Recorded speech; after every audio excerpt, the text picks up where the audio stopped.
देखो आज का जो टॉपिक्स है हमारा, ये आपको स्क्रीन पे बहुत क्लियर दिख रहा होगा कि daily study schedule for JEE and NEET aspirant. तो गाइज जो भी इसको देख रहा है इवन मॉर्निंग में, इवनिंग में एंड आफ्टरनून में, तो उन सबको good morning, good evening and good afternoon. तो माय डियर स्टूडेंट्स, आज हम बात करेंगे क्या, आपके डेली स्टडी शेड्यूल्स के बारे में। देखो मैं तुमको यहाँ पर एक क्लियर बात बताऊं कि जहां तक हम टॉपर्स की बात करते हैं, तो टॉपर्स का एक अपना वे होता है, अपना एक रास्ता होता है। वो कभी भी किसी और को देखकर अपना रास्ता नहीं बनाते। मगर हाँ, ये बहुत इंपॉर्टेंट हो जाता है कि एक टॉपर दूसरे टॉपर्स के इंटरव्यूज को देखकर या उसके लॉजिक्स को देखकर कुछ ना कुछ तो सीखता है और उस पर अपना एक शेड्यूल्स बनाता है। ठीक है, तो मैंने ये जो शेड्यूल्स आपके लिए प्रिपेयर किया है, मैं जब स्टडी कर रहा था, मैं उस समय की बात करूं या फिर जो भी मेरे सुपर थर्टीज में जो बच्चे थे वो किस बेसिस पे स्टडीज करते थे या उनका टाइम टेबल हम लोग किस तरह से शेड्यूल करते थे, उन सारों को मैंने मिलाकर एक शेड्यूल्स बनाया है। और ये शेड्यूल्स बेसिकली ऐसा नहीं है कि उन बच्चों के लिए ही है जो 2021 में एग्जाम्स दे रहे हैं, ठीक है, वो या फिर जेई हो या नीट हो, मैं दोनों को कंबाइन करके यहाँ पर एक सेक्शंस बता रहा हूँ आपको, क्योंकि शेड्यूल टाइम है। ठीक है, यहाँ पर ऐसा नहीं है कि ये फिजिक्स को कैसे स्टडीज करनी है, केमिस्ट्री को कैसे स्टडी करनी है, बायो को कैसे स्टडी करनी है, या फिर मैथ्स को कैसे स्टडीज करनी है। ये हर बच्चे के लिए है जो अभी 10th पास करके आया है, या फिर जो 12th फ्रेशर है, या फिर जो रिपीट कर रहा है। तो मैं उन सबके लिए मैंने एक शेड्यूल तैयार किया है और उस शेड्यूल पे हम डिस्कस करने वाले हैं आज। ठीक है, तनाव देखो, मैं एक्चुअल में यहाँ पे जो शेड्यूल्स बनाते वक्त मेरे दिमाग में दो सेक्शन चल रहा था। एक उन बच्चों के लिए चल रहा था जो सेल्फ स्टडीज करते हैं। सेल्फ स्टडीज का मतलब वो जो जिन ऑनलाइन लेक्चर्स सुनते हैं या फिर जो यूट्यूब्स वगैरह से सारी स्टडीज करते हैं, या फिर मैं एक सेक्शन में उन बच्चों की बात करता हूँ जो गाइडेड हैं, गाइडेड इन द सेंस जो किसी इंस्टीट्यूट्स में जा रहे हैं जहां पर वो टीचर्स के हेल्प से अपनी सिलेबस को फिनिश करते हैं और प्रिपेयर करते हैं। ठीक है, तो मैंने ये दोनों सेक्शंस को लेकर कंसिडर कर रहा हूँ। ठीक है, तो मैं सबसे पहले अगर मैं बात करूँ तो मैं उन बच्चों की बात करता हूँ जो सेल्फ है। मैं इसको दो सेक्शंस में आपको डिस्कस करूंगा। ठीक है, एक मैं बात कर रहा हूँ सेल्फ स्टूडेंट्स के लिए जो सेल्फ स्टडीज करते हैं, ठीक है, और एक मैं बात कर रहा हूँ गाइडेड स्टूडेंट के लिए। ठीक है, ये दोनों सेक्शंस में हम अपन डिस्कस करेंगे। ठीक है, तो देखो मेरी बात यहाँ समझना, जैसे मैंने आपको अभी थोड़ी देर पहले बोला कि टॉपर्स का ऐसा नहीं होता कि वो किसी और को देखकर अपना टाइम टेबल्स बनाते हैं। वो अपना टाइम टेबल अपनी बायोलॉजिकल क्लॉक, अपनी बॉडी के हिसाब से बनाते हैं। इसलिए मैं भी जो ये आपको एक शेड्यूल्स बना रहा हूँ, वो शेड्यूल्स में मैं आपको सेक्शन डिवाइड करके दूंगा, बट उसको किस टाइम पर कैसे मैनेज करना है, चलो मैं उसकी भी थोड़ी बहुत गाइड करूंगा आपको, बट आपको अपने बॉडी के बायोलॉजिकल क्लॉक के हिसाब से ही वो सेक्शन को एक्वायर करना है। ठीक है, तो देखो मेरी बात को समझना, मैं यहाँ पे सबसे इंपॉर्टेंट जो है मैं बात करूंगा किसके लिए, सबसे इंपॉर्टेंट फर्स्ट पार्ट में अगर हम डिस्कस करेंगे तो हम डिस्कस करेंगे क्या, लर्निंग। लर्निंग की बात करूंगा मैं। देखो लर्निंग में मैं तुमको अगर बेटा बताऊं, तो लर्निंग जो सेल्फ स्टूडेंट है, सेल्फ स्टूडेंट दैट मीन्स जो ऑनलाइन लेक्चर्स देखते हैं, जो यूट्यूब्स पे देखते हैं, ठीक है, उनके लिए मैं बात करूं तो लर्निंग का टाइम मैं मैक्स टू मैक्स उनका 6 आवर का रखता हूं। 6 आवर्स का टाइम उनका रखता हूँ एज इट इज। जो गाइडेड हैं, जो इंस्टीट्यूट्स वगैरह में जाते हैं, जो इंस्टीट्यूट में उनकी जो लेक्चर्स वगैरह होती है, तो वो भी मेरे पॉइंट ऑफ व्यू से max to max 4 to 5 hours के उनके लेक्चर्स होते हैं। ठीक है, तो उनका 4 to 5 आवर्स का मैं कंसिडरेशन कर रहा हूँ। ठीक है, इसके बाद मेरी बात को ध्यान से समझना कि जो भी बच्चा सेल्फ स्टडीज कर रहा है या जो गाइडेड है, ठीक है, ये सेल्फ स्टडीज के बाद का जो मेजर इंपॉर्टेंट सेक्शंस जो हम डिस्कस करते हैं, वो होता है क्या कि हमारा प्रैक्टिस आवर क्या होगा। कि जब आप प्रैक्टिस करने बैठो तो what about your practice hour, practice hours क्या होने चाहिए आपको। तो मैं प्रैक्टिस आवर्स की बात करूँ तो मैं ये 5 to 6 आवर्स जो होता है, वो मैं हमेशा बच्चों को सजेस्ट करता हूँ कि आपका ये प्रैक्टिस आवर्स होने चाहिए, चाहे वो आप सेल्फ स्टडीज कर रहे हो या आप किसी इंस्टीट्यूट्स वगैरह में जाकर स्टडी कर रहे हो। तो 5 to 6 आवर्स का आपका क्या होना चाहिए, प्रैक्टिस आवर्स होना चाहिए। ठीक है, और प्रैक्टिस आवर्स के बाद most important that is the slip. Sleeping time क्या होना चाहिए आपका। तो स्लीपिंग टाइम्स जो मैं आपको एकदम नॉर्मल एक ह्यूमन बींग्स के कंसिडरेशन से, जो एक नॉर्मल ह्यूमन बींग्स का जो होता है कि आपको कितने देर सोना चाहिए, तो मैं वहां पर एक बात बोलूं तो वहां पे मैं ये बोलता हूँ हमेशा बच्चों को कि 6 to 8 आवर्स, 6 to 8 आवर्स का आपको नींद होना बहुत जरूरी होता है, कि 6 to 8 आवर्स आप नींद जरूर लें। ठीक है, इसके बाद मोस्ट इंपॉर्टेंट, ये सेक्शन मेरे पॉइंट ऑफ व्यू से बहुत इंपॉर्टेंट है, क्योंकि मैंने जितने भी अच्छे स्टूडेंट्स को देखा है जो टॉपर्स होते हैं, या फिर जब मैं अपनी स्टडीज कर रहा था उस वक्त की भी मैं बात करूं, और मेरे हर वीडियोस में आपने ध्यान दिया होगा कि मैं ये सेक्शन जरूर कवर करता हूं, that is the self notes. ठीक है, कि आपके सेल्फ नोट्स की मैं बात करूंगा। तो ये सेल्फ नोट्स के लिए आपको मैक्सिमम 2 आवर्स देने चाहिए, चाहे आप सेल्फ स्टडीज कर रहे हो या फिर किसी इंस्टीट्यूट्स में जाके स्टडीज कर रहे हो, तो भी आपके सेल्फ नोट्स के लिए 2 आवर्स बहुत इंपॉर्टेंट हो जाते हैं। ठीक है, अब यहाँ पे मेरी बात को समझना कि अब ये आपको जो दिख रहा है कि एक सेल्फ और गाइडेड, तो आप यहाँ पे कंसिडरेशन ऐसा करोगे सर 6 आवर का लर्निंग है हमारे पास, 2 आवर मतलब 5 to 6 आवर की बात आप प्रैक्टिस आवर की कर रहे हो, मिला के 12 आवर हो गए। उसके बाद अगर सेल्फ नोट्स की बात करो तो 2 आवर्स हो गए, मतलब 14 आवर्स तो सर हमारे ऐसे ही निकल रहे हैं। ठीक है, तो फिर कैसे ये मैनेजेबल है? तो देखो ये मैंने एक ब्रॉड लेवल पे आपको बना कर दिया है। ठीक है, अब इसको थोड़ा सा आप माइक्रो लेवल पे भी डिस्कस कर सकते हो। अगर माइक्रो लेवल्स की मैं बात करूं तो मैं देखो यहाँ पर एकदम क्लियर करूंगा थोड़े से सेक्शंस को यहाँ से, कि अगर आप यहाँ पे ध्यान देना मेरी बात को, कि अगर आप ये देखोगे कि ये जो 6 आवर वाला जो स्लॉट मैंने बनाया है सेल्फ के लिए, या फिर 4 to 5 आवर्स का जो मैं गाइडेड वालों के लिए बना रहा हूँ, ठीक है ना, तो यहाँ पे अगर आप इसको थोड़ा सा चाहोगे तो रिजिड कर सकते हो, इस सेक्शन को आप रिजिड कर सकते हो, और इस सेक्शन को रिजिड आप अपने पॉइंट ऑफ व्यू से कर सकते हो, क्योंकि जो सेल्फ वाले बच्चे हैं वो अपने कंडीशन से ही लेक्चर सुन सकते हैं कि उनको कौन से टाइम पे लेक्चर्स को सुनना है। ठीक है, बट ऑब्वियसली गाइडेड जो स्टूडेंट्स है वो तो कोचिंग के टाइम के पॉइंट ऑफ व्यू से ही वो स्टडी करेंगे। बट मैं जो गाइडेड स्टूडेंट्स होता है उनके लिए मैं एक चीज बताऊं कि आप उस तरह के इंस्टीट्यूट्स में जाएं जो वीक में 3 डेज होते हैं, क्योंकि आप देखोगे कि जो अच्छे जो इंस्टीट्यूट्स होती है, जैसे मैं आप अगर बात करूं जिस टाइम मैं कोटा में था, मैं कोटा की बात करूं तो वहां पर जो A1 बैचेस थे बंसल्स में, वहां पर भी वो 3 डेज के होते थे। 3 डेज इन द सेंस ऐसा होता था कि मंडे, वेडनेसडे और फ्राइडे एक बैचेज होते थे, और फिर ट्यूसडे, थर्सडे और सैटरडेज इस तरह से होता था, ताकि मंडेज को जो बच्चों को जो लर्निंग कराई जाती है, जो टॉपिक्स होते थे, उसके लिए उन्हें ट्यूसडे को टाइम मिले और उसको वो कवर कर पाए। ठीक है, और यहाँ पे मैं बोलूँ कि यहाँ पे max to max 3 to 3.5 hour के ही कोचिंग इंस्टीट्यूट्स में लगभग लेक्चर्स होते हैं, तो इसको आप उस तरह से मॉडिफाई कर सकते हो। ठीक है, और यहाँ पे ये कंसिडरेशन हो सकता है आपको। मगर ये वाला जो सेक्शन है, यहाँ पे जो सेल्फ स्टूडेंट्स हैं वो अपने तरीके से कितने देर का उनको लेक्चर सुनना है और उसको कैसे मॉडिफाई करे, कैसे आवर्स करे, वो यहाँ पे वो कवर कर सकते हैं। मगर मैं उनको एक जरूर छोटा सा सजेशन जरूर यहाँ पे दूंगा कि अगर आप ये जो सेल्फ की स्टडीज है वो अगर आप मॉर्निंग में अगर आप करें तो वो सबसे बेटर ऑप्शन होता है। ठीक है, क्योंकि गाइडेड स्टूडेंट्स के लिए तो एज अ कोचिंग रूल उनको चलना पड़ता है कि कोचिंग जैसे आपको बुला रही है आपको उस टाइम जाना पड़ता है, बट सेल्फ वालों के लिए मॉर्निंग टाइम सबसे बेटर होता है, क्योंकि जब मॉर्निंग टाइम में क्या होता है कि हमारा ब्रेन सबसे ज्यादा वर्क करता है, और उस वक्त हमारे हार्मोन्स जो होते हैं वो बहुत अच्छे से वर्क करते हैं, और उस वक्त लर्निंग पावर भी हमारा बहुत अच्छा होता है। बिकॉज जो भी आप देखोगे 25 ईयर से नीचे के होते हैं उनका मॉर्निंग में बहुत ही बेटर लर्निंग पावर हो जाता है।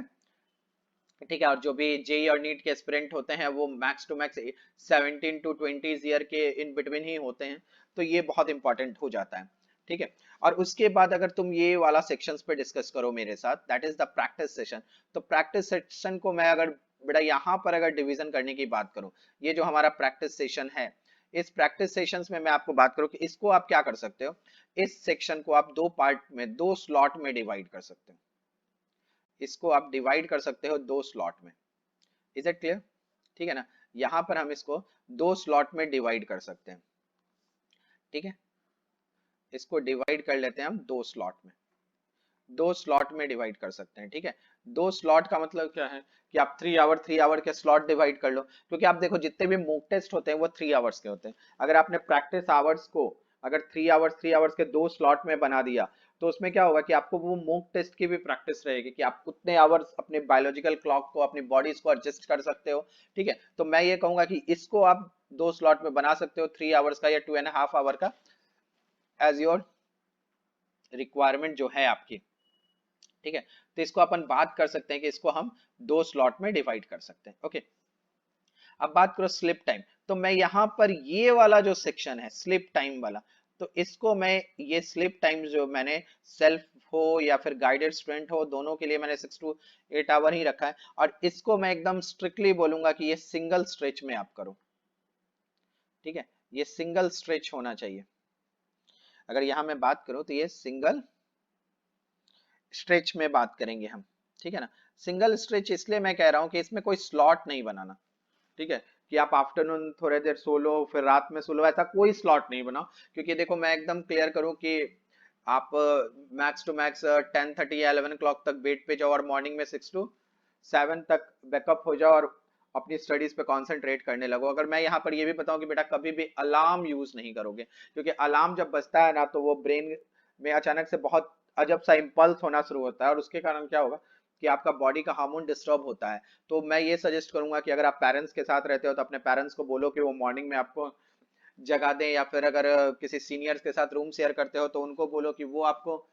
जगा दिया करें, या फिर हॉस्टल में हो तो हॉस्टल वार्डन को बोलो कि वो जगा दें। बट आप एकदम कोशिश करो कि आ, रात में सो और मॉर्निंग में अर्ली मॉर्निंग उठने की प्लानिंग करो, ठीक है। क्योंकि आपको देखो मैं अगर सिंपल बात बोलूं तो आपको ये भी पता है कि जो रात में सोते हैं और दिन में उठते हैं वो नॉर्मल ह्यूमन बींग्स होते हैं, और जो रात में जागता है और दिन में सोता है उसको क्या बोलते हैं आपको बहुत अच्छे से पता है, ठीक है। तो ये सिंगल स्ट्रेच में होना चाहिए, इसमें कोई ब्रेक नहीं रखो, क्योंकि तुम्हारा ब्रेन एकदम एक टाइम रेस्ट पे जाएगा और उसके बाद पूरे टाइम वर्किंग में रहेगा। तो ये कहीं ना कहीं बहुत इंपॉर्टेंट होता है, ठीक है। अब मैं यहाँ पे ये वाला जो सेक्शन है 2 आवर्स का सेल्फ नोट्स का, ये जो सेक्शन हम बात कर रहे हैं 2 आवर्स का सेल्फ नोट्स का, तो मैं इसके लिए भी यहाँ पे एकदम क्लियर कर लूं कि ये भी आपको जो है सिंगल स्ट्रेच में रखना है, ठीक है ना। ये भी अगर तुम बात करो तो ये भी हमारा सिंगल स्ट्रेच में होना चाहिए, ठीक है। सिंगल स्ट्रेच में होने का मतलब ये है कि ये बेटर टाइम की अगर आप बात करो तो ये बेटर टाइम ये होता है कि जब आप लर्निंग करो तो लर्निंग के टाइम में ही आप ये क्या करो, सेल्फ नोट्स बनाओ, तभी आपका एक कंप्लीट नोट्स तैयार होता है, कंप्लीट नोट्स तैयार होता है जो कहीं ना कहीं आपको एग्जामिनेशन में बहुत हेल्प करेगा। क्योंकि मैंने हमेशा बोला कि मैंने बहुत बच्चों को देखा है कि जो टीचर्स जब आपको लेक्चर्स ले रहे हैं तभी आप क्या करते हो कि वो जो नोट्स होता है वो नोट्स कंप्लीट करने के बाद आप सीधा न्यूमेरिकल पे अटैक करते हो, और कहीं ना कहीं वो बेनिफिशियल नहीं होता। इसलिए नहीं होता क्योंकि अगर आप एक बार टीचर्स जो आपको नोट्स लिखा रहा है वो आपके नोट्स हैं ही नहीं, वो तो टीचर्स आपको नोट्स प्रोवाइड कर रहा है, वो टीचर्स के नोट्स हैं। तो ऑब्वियसली उसके बाद कोई हेल्प बुक लेके और कंपलसरी एक मैं तो ये जरूर बोलूंगा एनसीईआरटी लेकर इन सबको मिलाकर आप एक कंप्लीट नोट्स बनाएं, उसके बाद आप अगर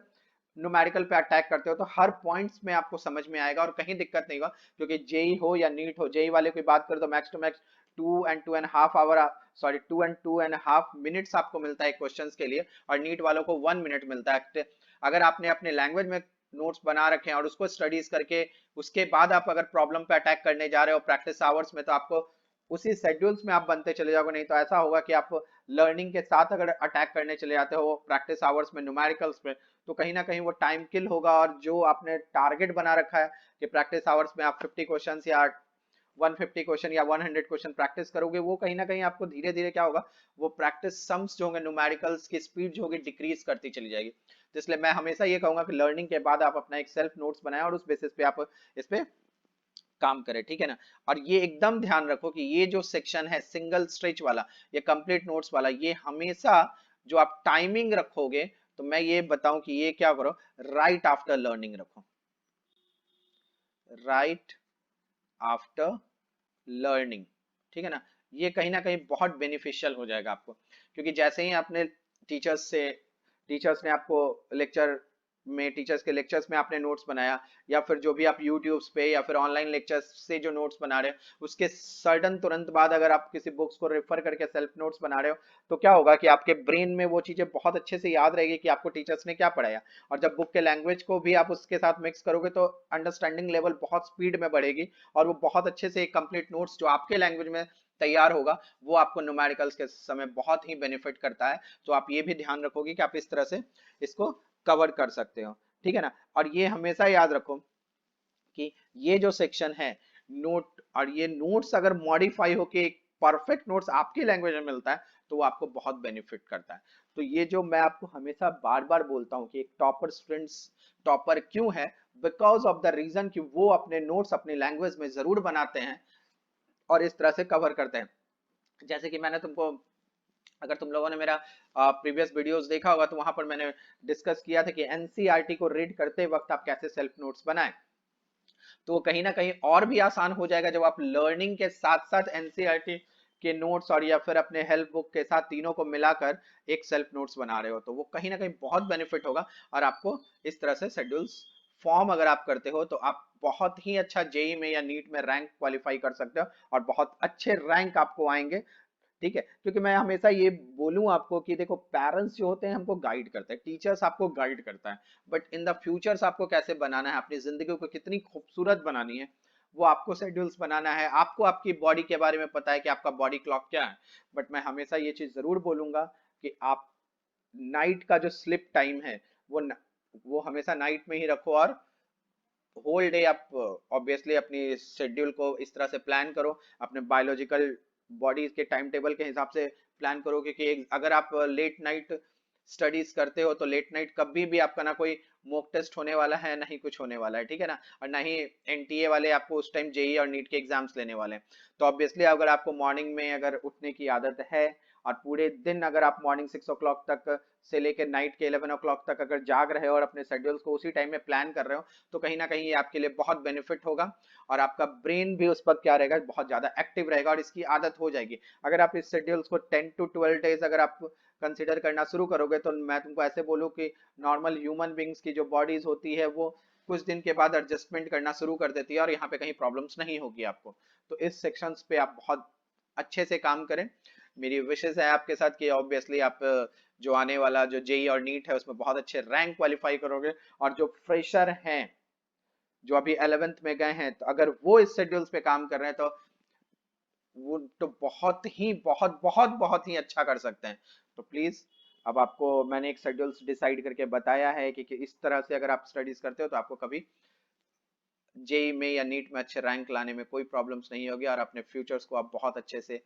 ब्राइट बना सकते हो और काम कर सकते हो। तो अगर आपको ये सारी बातें समझ में आई है तो आप कमेंट बॉक्स में जाकर जो आपको शेड्यूल्स में कहीं कुछ मॉडिफाई करना है या कुछ करना है तो, या फिर कोई सजेशन चाहिए, तो आप कमेंट बॉक्स में कमेंट लिखें और वहां पर मैं जरूर इसके बारे में हर किसी को कोई ना रिप्लाई जरूर दूंगा और आपको मॉडिफाई करके इस सेक्शंस को जरूर बताऊंगा। तो ठीक है, तो आज हम यहीं पे इस वीडियोस को खत्म करते हैं। Best of luck for the future examinations. Okay, good bye.